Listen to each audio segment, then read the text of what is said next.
Greva është, si që kemi paralajmëruar dje, është duke vazhdu. 2 edicionet e lajmeve të orës 11 dhe të orës 13 nuk do të transmetohen për shkak të kërkesave tona që janë injoruar deri me sot. Eri tek kësaj po hymë në muajin e 3 pa paga. E kam thënë dje, po e them edhe sot, është situatë shumë e rëndë të kolegët tanë, edhe të mediumi publik. Andaj edhe njëherë përmes mediumeve t'juja, i bëjmë thirrje qeverisë e Kosovës që të ndërmarrë masa sa më shpejt të jetë e mundur.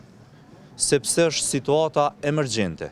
Nuk lejon shumë komoditet për të menduar zgjidhje të ndryshme ose për ta shtyrë si afat. Sepse ne kemi familje, secili nga ne, dhe e kemi të vështirë, me thonë kështu tamam hapun, me mbijetu.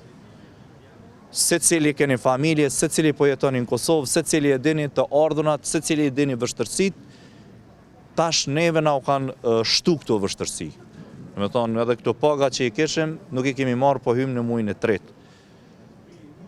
Bëj thirrje kryeministrit Kurtit që të mos zgjas këtë situatë dhe të ndërhyjë menjëherë përmes zgjidhjeve ligjore. Zgjidhje ligjore ka dhe vetëm duhet të ekzistojë një vullnet i qeverisë që të alokohen mjetet për RTK-n. Edhe njëherë, mjetet për RTK-n janë të ndara, buxheti i RTK-s është i miratuar për vitin 2025, por si që dim, me të lashe me konstituim të kuvendit, me komision për buxhet dhe transfere, sepse RTK i përgjigjet direkt kuvendit Kosovës, ne kemi themelus kuvendin e Republikës së Kosovës, por mungesë të kuvendit, ne i bëjmë thirrje kryeministrit që të ndërhyj menjëherë sepse situata nuk pret më.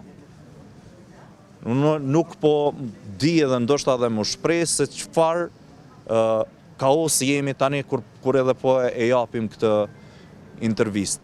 RTK ka obligime të ndryshme kontraktuale, të cilat duhet t'i përmbush, dhe ajo që është më rëndësi, informimi sakt i drejt, sepse kemi borxh ndaj publikut.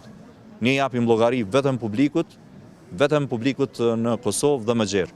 Andaj, edhe njëherë si thirrje, mos e zgjatni, sepse koha nuk po pret. Jemi në emergjencë thujse totale. Ne kur e kemi marrë vendimin si sindikat, nuk është që kemi normalisht që kemi kanë të detyruar dhe sindikata i ka këtu punë. Këtë javë kemi thënë që do të shkoj greva 2 orëshe, por nuk e kemi përjashtu mundësinë që greva të rritet në orë. Nuk e përjashtoj mundësinë edhe të marrim veprime të tjera, fshajmë proteste në për edicione tjera, në për emisione. E kemi thënë edhe dje, po e thojmë edhe sot, nëse nuk ndërmiren masa, në fund të javës ose fillimi javës së ardhshme do të marrim vendim si sindikat, sepse 2 adresime ja kemi bërë menaxhmentit që të bojkotohet fushata elektorale. Nëse dikush mund të thotë që kjo është jo ligjore, atëherë pyetja jonë shkon menjëherë. Është ligjore me mbet 700 familje pa paga, të cilat ju takojnë me ligj për punën që e kanë kryer, punën profesionale. Unë i përgëzoj edhe njëherë punëtorët të RTK-s për qëndresën e tyre, edhe për kundër të lashëve të mëdha, sërish nuk po ndalen duke e informu publikun, duke mos e lënë publikun pa informacion. Më thonë është një sakrificë e madhe, sepse kemi shumë kolegë që udhtojnë nga qytetet ndryshme të Kosovës. Ata e kanë hala më të vështirë, secili e kemi të vështirë, por ata që udhtojnë e kanë ende më të vështirë për me ardhur me kry punët që ju detyrohen kontratës me RTK-n. Nëse s'ka pyetje, nesër prapë vazhdojmë, do të thonë njëjtë, që kemi vazhdu sot, dje, do të shohim për t'i ndru format e protestës, por do të njoftoheni me kohë. Gjitha do t'i bëjmë publike, pas mbajtjes së mbledhjes së sindikatës. Ne jemi duke mbajtur mbledhje këto kohë shumë shpesh, jemi duke u konsultuar me të gjithë, që kur t'i marrim vendimet me u siguru që duhet edhe me u zbatu. Andaj falenderoj kolegët edhe njëherë për qëndresën, për punën, për respektimin e vendimeve të sindikatës, kjo ka rëndësi shumë, po edhe të gjitha mediat në Kosovë një falënderim të veçantë për solidaritet. Po, e kemi përcjell, na nuk ishim dashur me ulshu shumë në çështje politike, sepse protesta jon edhe dje është bishtnu që greva jon është kinse politike, nuk është politike me kërku pagën që takon me ligj. Vetëm pagën po e kërkojmë ne.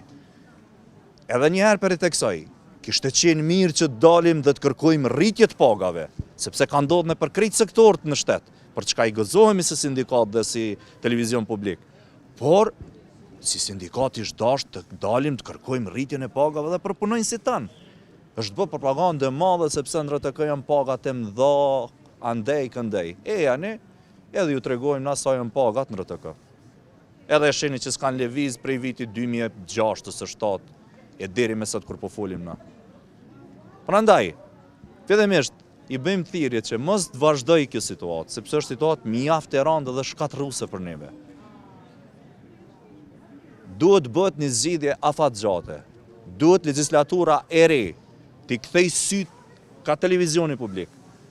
Të miratoj ligjin e ri për televizionin publik. Të zgjedh formën e përhershme të pavarur, ne kemi dhënë edhe shumë alternativa si sindikat.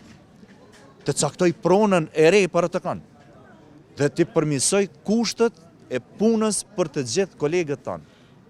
Kjo është kërkesa jone vetëm me cilën ju paralajmëroj, me cilën do të miremi shumë shpejt. Presioni do të filloj dhe format sindikale do të fillojnë shumë shpejt për miratimin e ligjit të ri, financimin e pavarur dhe pronën edhe kushtet më të mira dhe më të dinjitetshme për kolegët tanë. Faleminderit shumë.